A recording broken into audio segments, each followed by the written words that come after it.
Olá pessoal, sejam todos bem-vindos ao canal Cristão. Hoje nós queremos falar sobre o conceito de imagem de Deus. É muito famosa com a expressão latina Imago Dei.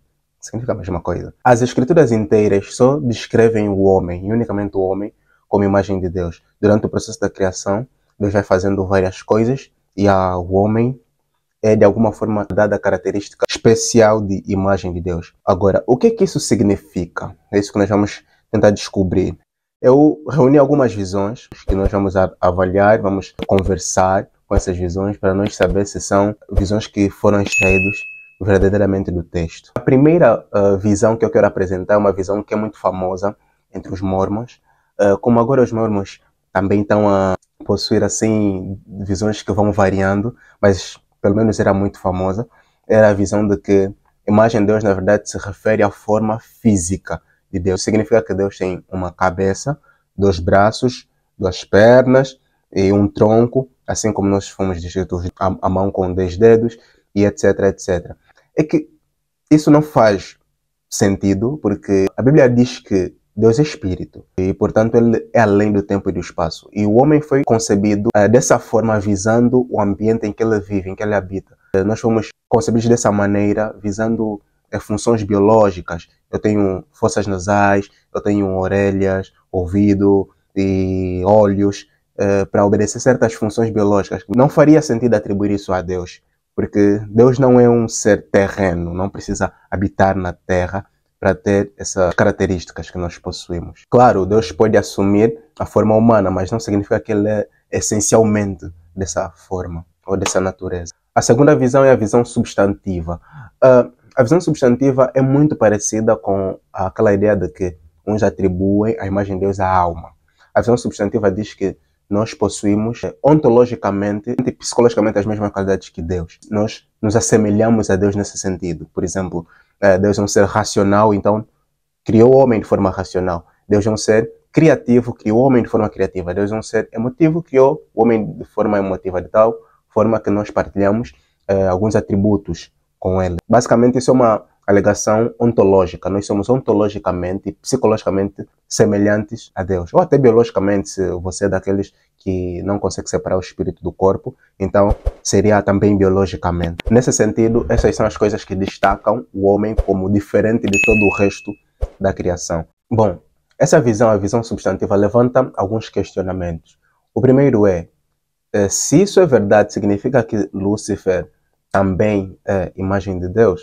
Porque Lúcifer igualmente é um ser racional, é um ser que tem atributos de alguma forma que vêm de Deus. Ele é um ser moral, é um ser criativo. Então isso colocaria não só Lúcifer, mas outros anjos na categoria de imagens de Deus. E eu iria além. Não precisamos crer necessariamente na evolução para acreditar que os animais são seres super criativos.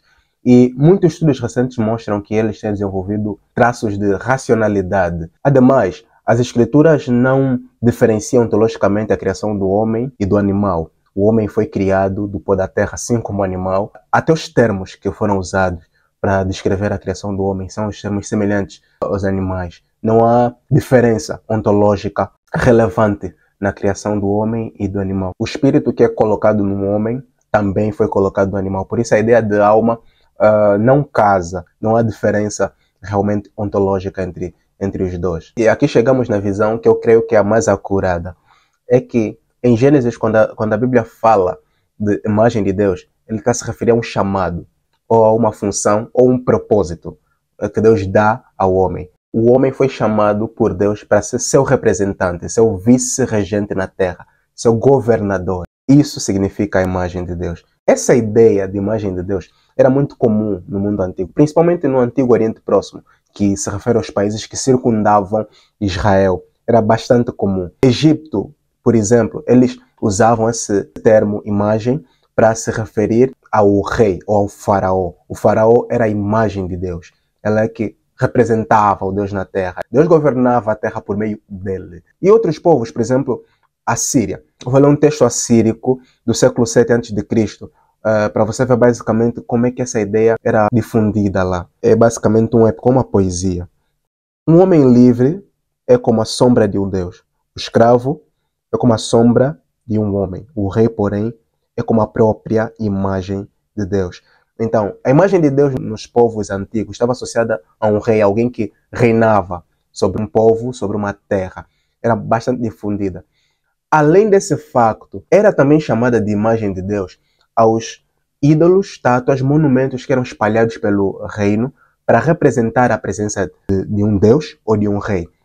No caso dos reis, isso representava a extensão do seu reino. Então, a estátua era reverenciada da mesma maneira que o rei era reverenciado. Daí você vai fazer associação com a ideia de ídolos. Os ídolos eram mais ou menos a mesma coisa. Um ídolo tinha a presença do rei, a imagem de Deus nesse caso. E Gênesis, por ser uma literatura de confronto, basicamente muita coisa do que você vai ver em Gênesis é semelhante às literaturas paralelas a ele, porém parece que ele está corrigindo muitas das coisas que acontecem nessas literaturas. Nesse caso, seria como as literaturas dissessem, olha, um rei é a imagem de Deus, ele governa. Mas Gênesis vem falar, não. Não é o rei só que é a imagem de Deus. Todo homem é a imagem de Deus. Todo homem representa Deus. Foi chamado para representar Deus na terra. E por isso é que o texto, façamos o homem à imagem e semelhança, logo à frente está a questão de domínio. Domine ele sobre os peixes, sobre os animais da terra. A questão do domínio está associada a esse papel dele. Bom, em resumo, a imagem de Deus é o chamado de Deus ao homem para que ele fosse seu representante na terra. Domine ele sobre os peixes, sobre os mares, e etc. E etc. Bom, isso é tudo que temos para hoje. Espero você no próximo vídeo e tchau!